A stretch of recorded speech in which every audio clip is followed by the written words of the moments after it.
heroes in a half shell. Turtle power. Dave Sim, that would be me, interviews Kevin Eastman in a multi-part series on the origins of Teenage Mutant Ninja Turtles number 8, 1986, the Cerebus crossover, the front cover of which recently auctioned for an eye-watering $78,000 at HA.com. Turtles 8 Remastered 2023 is being offered March 1st to March 31st on Kickstarter, with a series of variant covers by some of today's hottest indie creators. Don't miss it. And don't miss Kevin's 12-piece Turtles art auction, including a page from Turtles number 8 with Cerebus on it, coming in the March 30th to April 2nd Heritage Signature Auction at HA.com. Also in the March 30th to April 2nd Heritage Signature Auction, my 3 Turtles number 8 variant covers. Now, let's talk to Kevin. Turtle Cerebus crossover, 200-page version of this Turtle Cerebus crossover, I would say, I just wanted to have, it's just going to sound so funny, I want to do more Monty Python kind of stuff. Right. But like, but in some more detail of like, when they, when they're authors riding through the fields and they look up and they see Camelot and they cut to the song and dance number, Camelot, and he says, "Oh, Camelot," and the guy next to him goes, "It's only a model." But then they cut to the scene inside Camelot. But I was just wanted to show more of that particular history, which I liked, which is the castles and the moats and the siege warfare. And if you're gonna have a proper battle, then you want to, like some of the stuff that we touched on with the zombies attacking, it's like you want to do these big epic battle scenes that somebody like Cecil B. DeMille would do or something. Right. Right. Like, and I guess that's probably what I liked about when Monty Python got to do The Life of Brian, is that they had more money, and besides being incredibly interesting play on history, I just liked the scope of it. I think there was some wonderful scope in it. It just reminded me of some of the older movies, again, Cleopatra growing up, or Right. some of those old swashbuckling movies and stuff. The scope is just quite powerful and epic. I remember I was just reading on Time Bandits. It cost $5 million to make, and it's like, Holy smoke! yeah, the Marvel movies, that isn't even the catering budget. You wouldn't cater a Marvel film for less than $5 million, and it grossed $35 million. And where's the thing here? That was.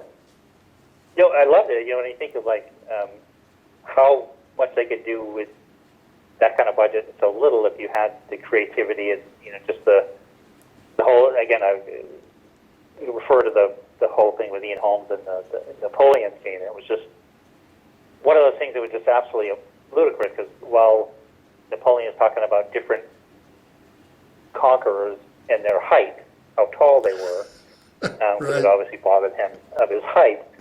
But you had, French cavalry, and you had French, and British,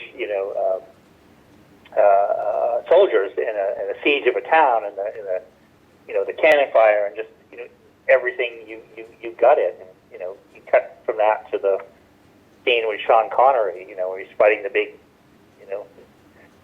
bull-headed. Sean Connery is Agamemnon. Exactly, that's Sean Connery is Agamemnon. Oh my God, it was that's and so when you think of to do that same movie today, as you quite accurately said, it's a $100 million movie. because you just couldn't have pulled that off with what he did with as little as he did. Pretty awesome. So, I guess one of the questions that I had was how fully developed in your mind was the Stephen King part? Stephen King was a huge part of our lives back then. It was, Harry Potter before Harry Potter, but a different novel every time out. Yep.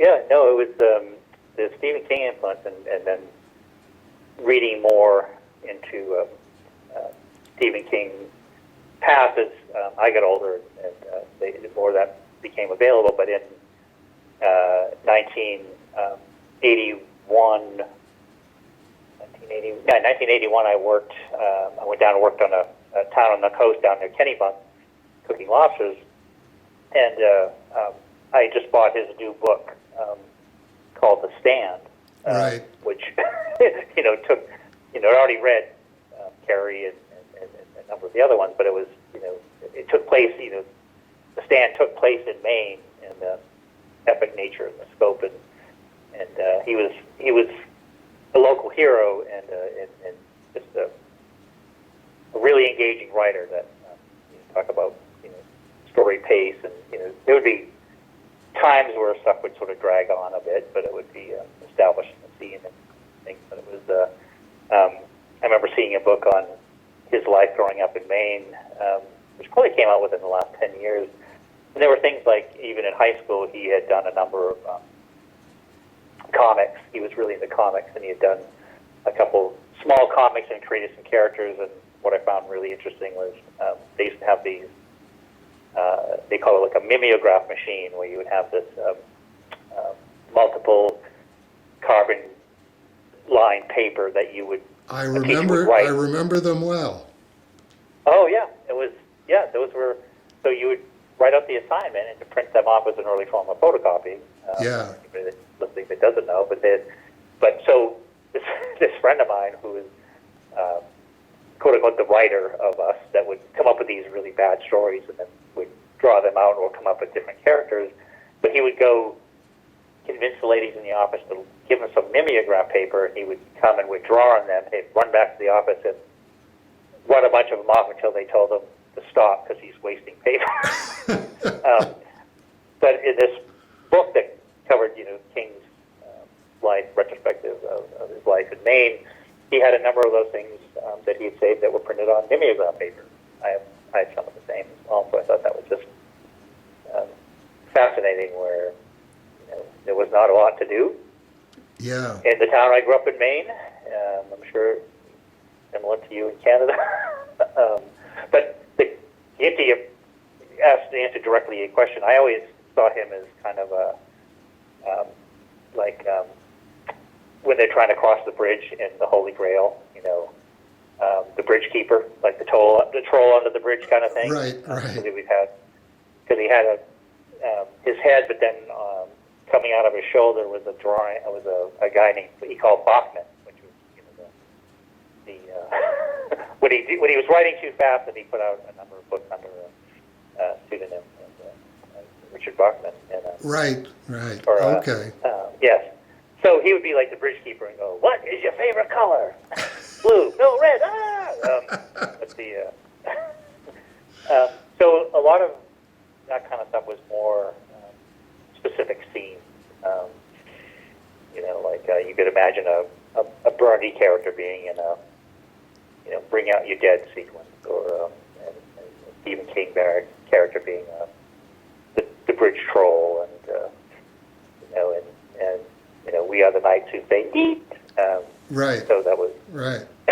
So it was more a transition. Like, instead of we'll just go right to the castle, here's what's going to happen in between here and when we get to the castle.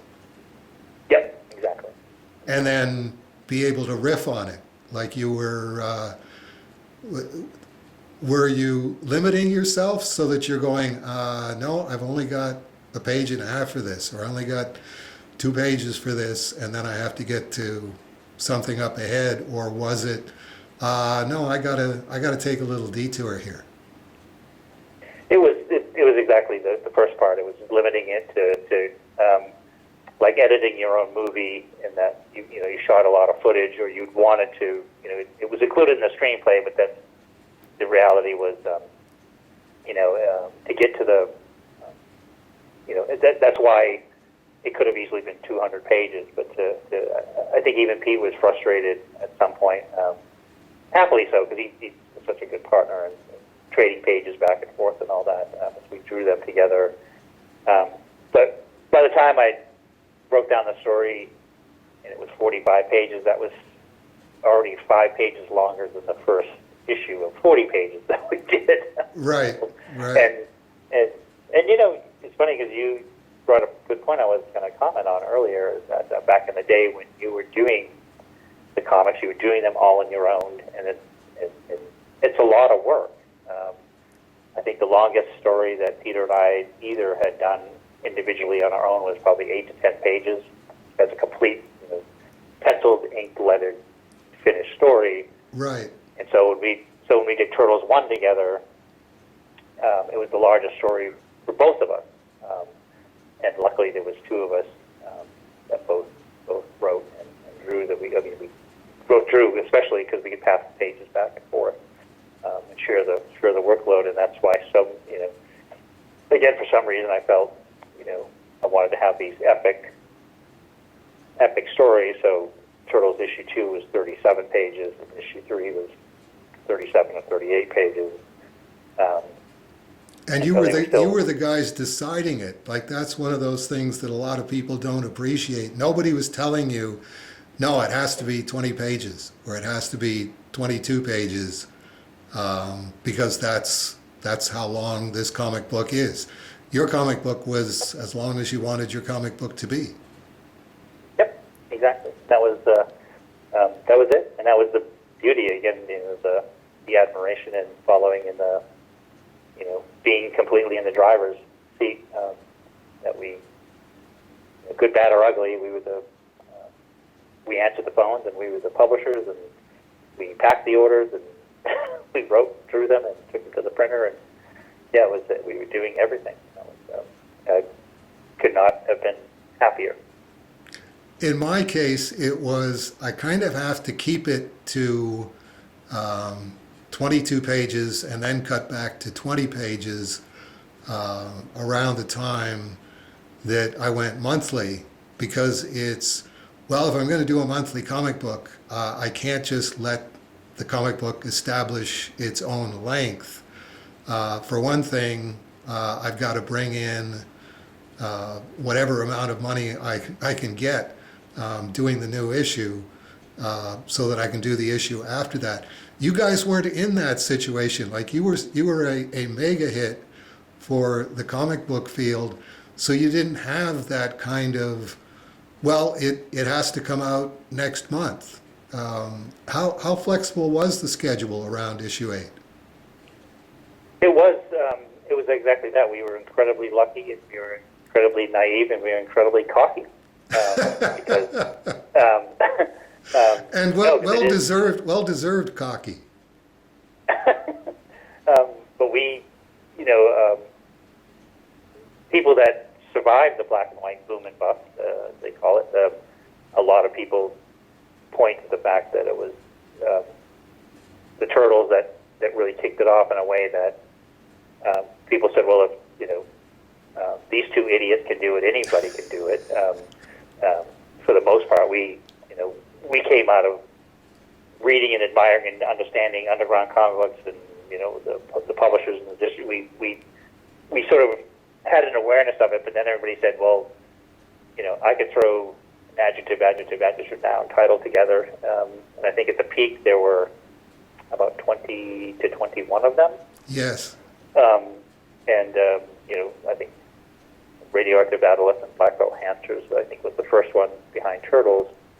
And there were many more, but we saw that dangerous collective mentality that's affected our industry at so many different times throughout its history, where suddenly, I remember, Pete and I got a letter from a collector, a kid, a teenager, that him and Dad drove all over.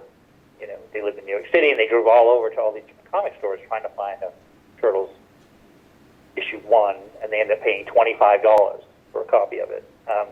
And they sent us this really excited letter. We went all over, and we finally found it. We paid $25 for it. Pete and I just about fell off our chair and said, what's wrong with you? And oh my God, that's incredible. That's crazy.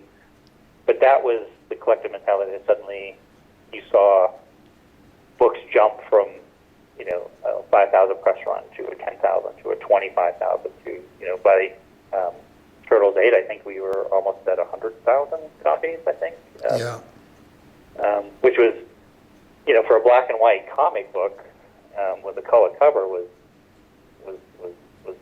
ludicrous. That the orders were that high, I think, was rivaled some of the bigger companies doing stuff. But it was the collector mentality, but also one of the things that I am always pleased to see when we do shows and appearances now is I see those comics come through the line, not in bags, not CGC. A lot of them have been well read or well loved. I like to say, and people that bought them actually read them and kept them, and that's kind of a cool compliment because the market really bottomed out very quickly. I think by '87 into '80, I think about '88, because we came out. Turtle Date I think was '87, '86. 86, yeah. But yeah, '86. By the time you get into '87, things were really starting to wane. I think a lot of the next book that might be worth 10 times cover price just wasn't happening. The quality wasn't there, and people were just trying to make a quick buck, and it took a turn the other way. And unfortunately, we saw a number of good neighborhood comic stores go out of business. On my side, it was I had gotten pretty used to. I could just about half fill Madison Square Garden with an issue of Cerebus, and then suddenly Turtles 8, and I'm playing Shea Stadium, and it's like, look at all the people. No, like, do your drawing, do Cerebus. Don't think about all the people. But yeah, it was the difference between an arena and a stadium. Yeah, I relate. When we did Turtles 1, it was like playing in the lounge at Howard Johnson's in the Portsmouth Traffic Circle to, I think the third printing of Turtles 1 was 45,000 copies. And it went from, and that was just like, we made sure we were quite positive, that the next issue would be the last issue. So we're going to bank as much money as we can because we don't know how long this is going to last. And it, unfortunately, in many ways, it kept going, and then it continues to keep going. It's it's still a phenomenon, and it is. We have no idea what the next permutation is going to be, but you can pretty well take it to the bank that there's a next permutation. The guy who owns the house next door, Nick, and I occasionally give him stuff for his son, Danny, and saw him when the Pieces of Turtles 8.2 had come out, and it's hang on, Nick, I'm gonna get you something. Went into Camp David and pulled out a copy and gave it to him, and he was in the Turtles age group where it's just like his brain melted in front of me. And it's he said his most vivid memory was because the television reception was so bad in Kitchener that you could only get the Turtles cartoon show on Channel 29 out of Buffalo, and he was forcing his baby brother to stand in the corner and hold the aerial right here so that the turtles are exactly the way they're supposed to look, and absolutely tyrannizing his younger brother. And I'm going, okay, now we're in a different category entirely. So we're gonna break there. Oh, sure, yeah. We'll come back with another part before you know it, folks. I love it. It's the fun stuff. Okay. Fun stuff. I enjoy it very, very much.